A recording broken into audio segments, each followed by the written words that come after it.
تلاوت قرآن.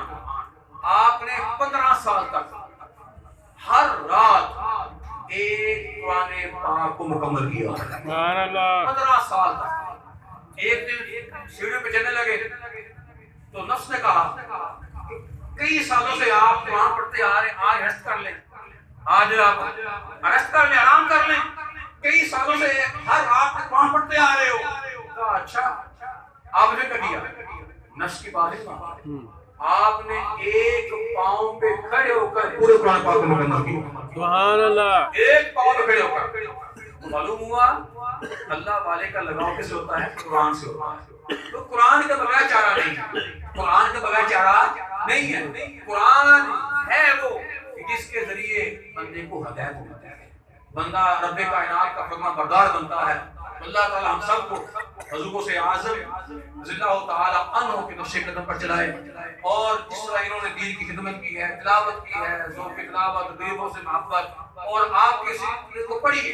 ہم لوگ سے کرامات سنتے ہیں, بس کرامتے پر کرامتے اچھی بات ہے. تو سب سے زیادہ ولیوں میں جن سے کرامات کا ظہور ہوا وہ غوث اعظم ہے. اتنے ولی گزرے ہیں, چاہے وہ اس امت کے ہوں یا دیگر امتیں کے ہوں, سب سے زیادہ کرامات کا ظہور غوث اعظم سے ہوا ہے. کیوں ہوا؟ اس واسطے کہ حضور غوث اعظم کی ولایت یہ نبی کریم کے قدموں پر ہے. ولایت کس میں ہے؟ ایک ولایت موسمی ہے, ولایت عیسوی ہے, ولایت سلیمانی ہے, ولایت محمدی ہے. بعض ولی ایسے ہوتے ہیں کہ جن کو ولایت عیسیٰ ہوتی ہے, حضرت عیسیٰ سے بھی معجزات کم ہوئے, ظہور ہوئے. اس طرح ایسے ہی ولیوں کے بعض جو کرامات کم ہیں.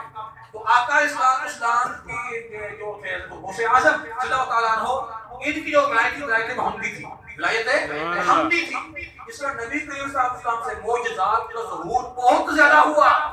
ایسے ہی آقا صلی اللہ علیہ وسلم کے نواسے حضور غوث اعظم سے بھی کیا ہے, کرامات کا ظہور بہت زیادہ ہوا ہے.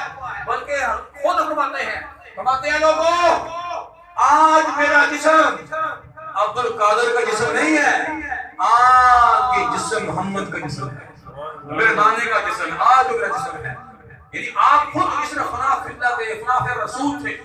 حتیٰ کہ علماء لکھتے ہیں کہ جس طرح نبی کریم علیہ السلام کے پسینے سے خوشبو آتی تھی, اسی طرح حضور غوث اعظم کے پسینے سے خوشبو آتی تھی. آپ خلفاء لکھتے ہیں کہ کبھی بھی ہمیں حضور غوث اعظم کے پسینے سے بو نہیں آئی تھی.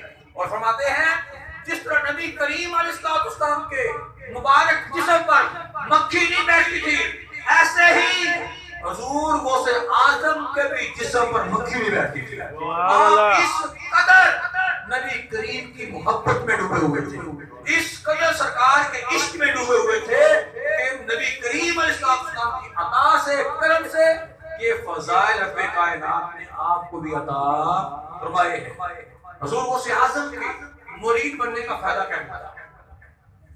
حضور غوث اعظم کے مرید بننے کا فائدہ کیا ہے؟ سنیے, لوگ کہتے ہیں کہ پیروں کو پکڑنے کا فائدہ کوئی نہیں.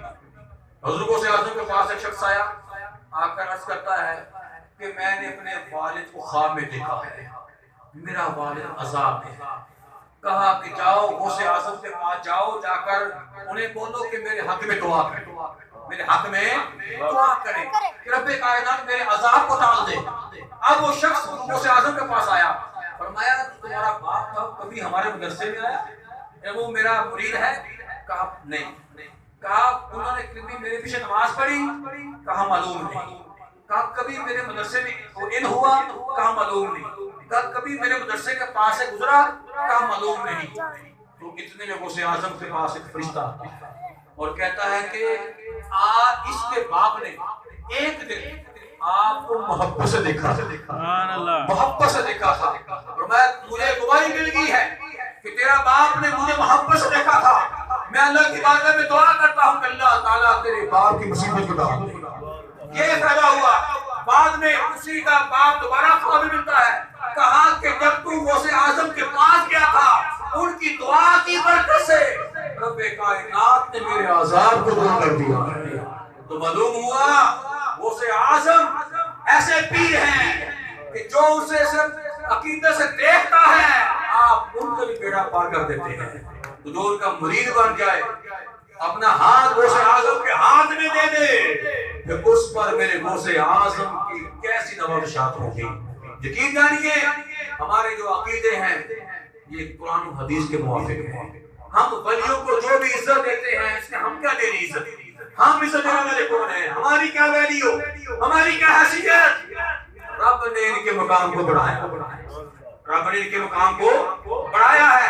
حضور غوث اعظم حدیث قدسی بیان کرتے فرماتے ہیں، اللہ فرماتا ہے جب میرا بندہ میری نافرمانی کرتا ہے میرا اس پہ غضب ہوتا ہے، میں اسے نافرمان، میں اس سے بیزار ہوتا ہوں. یہ کیا ہے؟ میں اس سے بیزار، تو میرا غصہ میرا غضب ہوتا ہے.